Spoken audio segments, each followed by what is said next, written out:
se démarquer dans le marché, Portes et Fenêtres Élite a intégré l'approche client partout dans l'usine en valorisant les compétences des travailleurs avec une formation structurée. Résultat, la flexibilité au poste de travail, les procédés de production, la qualité des produits, les délais de livraison et la productivité s'en trouvent améliorés. On veut être sûr qu'on a la bonne personne à la bonne place, c'est-à-dire que les gens ont les compétences, ont les outils pour faire la job comme il faut, pour pouvoir se démarquer dans le marché. Essentiellement, comme on a une difficulté à recruter de la main-d'œuvre, c'est important pour nous de les garder, faire de la rétention de la main-d'œuvre, puis s'assurer que les anciens qu'on a, qui ont entre 25 et 32, 33 ans d'ancienneté, puissent y trouver leur compte eux autres aussi, pour qu'on puisse partager leurs connaissances eux autres, puis c'est vraiment, de là vient la culture de l'entreprise. T'sais. Les anciens de la business font en sorte qu'il y a une culture qui s'est implantée au fil des 32 ans, et là on veut la partager avec les plus nouveaux qu'on a, puis s'assurer que les gens possèdent bien tout ce qu'il faut pour bien faire le produit. Ça nous permettait de se dire, OK, on veut impliquer nos gens ou implanter des méthodes de travail modernes.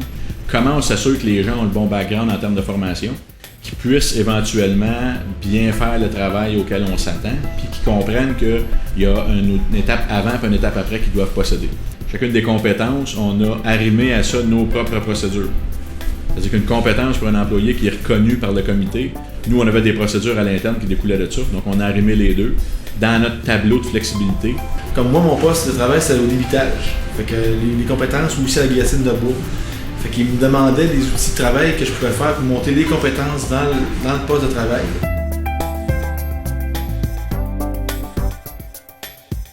Quand on a entrepris la démarche d'un programme d'apprentissage en milieu de travail, c'était pour s'aligner avec nos 3 grands axes de développement des 3 dernières années. C'était de focusser sur est-ce qu'on a la bonne personne à la bonne place, globalement, non seulement auprès de nos gens qui sont syndiqués, mais même le personnel cadre.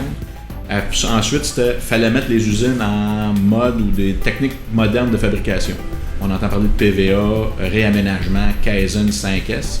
Il faut que les gens soient aptes à recevoir cette formation-là puis qu'il y ait une pérennité là-dedans. C'est-à-dire que même si on arrête de vouloir faire avancer ou de pousser, que les gens continuent d'eux autres mêmes de s'améliorer. Puis il y avait le 3e volet qui était sur le focus client. C'est-à-dire le client avant tout, c'était le motto qu'on avait pour s'assurer que nos gens, quand ils vont aller chercher de la formation, ça s'insère dans un de ces 3 grands axes-là.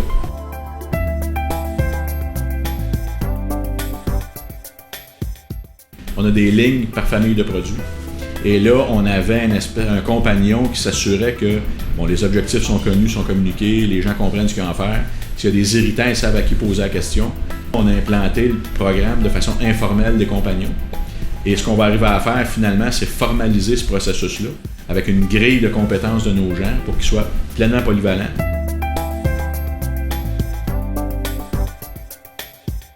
Ce qui reste à faire, dans le fond, c'est implanter, c'est-à-dire qu'arrimer entre un compagnon et des apprentis. Les gens en ont entendu parler, ils savent qu'on a une liste de gens qui ont été formés à comment transmettre de la formation, comment l'évaluer, comment s'assurer que tous les outils sont en place. Là, on va arrimer un compagnon avec des apprentis. Il va rester à reconnaître des compétences puis à développer les compétences de nos nouveaux qu'on a embauchés. Il y a comme 2 niveaux actuellement. Il y a le comité de direction, évidemment, avec l'équipe de direction de Élite. Et il y a un comité de relations de travail traditionnel où on rencontre nos partenaires syndicaux une fois par mois, puis on échange sur les choses à améliorer. On passe au travers ces véhicules-là pour promouvoir et faire la promotion de la formation. On a atteint une certaine maturité comme équipe où on va être prêt à mettre en place un comité de formation. Un même principe qu'un comité de santé et sécurité paritaire, où là, il y aura des échanges, des débats, et on arrivera à un consensus où on dira, OK, effectivement, c'est là-dessus qu'on focus sur un horizon de 6 mois à 1 an, sur voici les besoins qu'on a identifiés, comment on fournit ce besoin-là, comment on va faire la mesure, comment on va valider que les gens l'ont bien compris, puis comment est-ce qu'on va célébrer.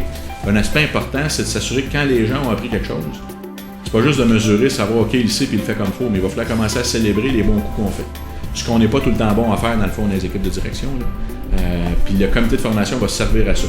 Reconnaître, promouvoir, dans le fond, développer, comprendre c'est quoi les besoins, les fournir aux nos gens, puis après ça, faire le suivi, puis dire, OK, on le possède, on a avancé, maintenant, on passe à une autre étape.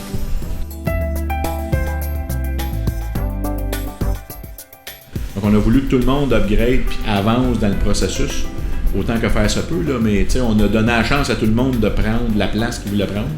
On a même dit à nos gens, autant l'exécutif syndical que nos gens syndiqués, c'est pas une démarche qu'on va vous pousser dans la gorge de dire il faut que tu apprennes le poste avant puis le poste après. Inévitablement, il y a une reconnaissance qui va venir si tu le fais, mais tu ne seras pas nécessairement mis de côté ou le mouton noir de la gang si tu ne veux pas embarquer.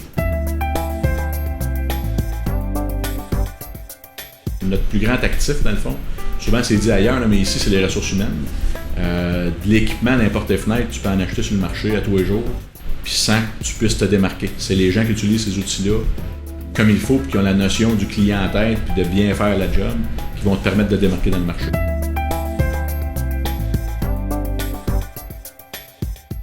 Par exemple, dans l'usine des portes, on a gagné 45% de productivité. Dans le PVC, les fenêtres de PVC, on a gagné entre 25 et 30% de productivité. Et dans la famille des produits du bois, à autour de 15 à 20%.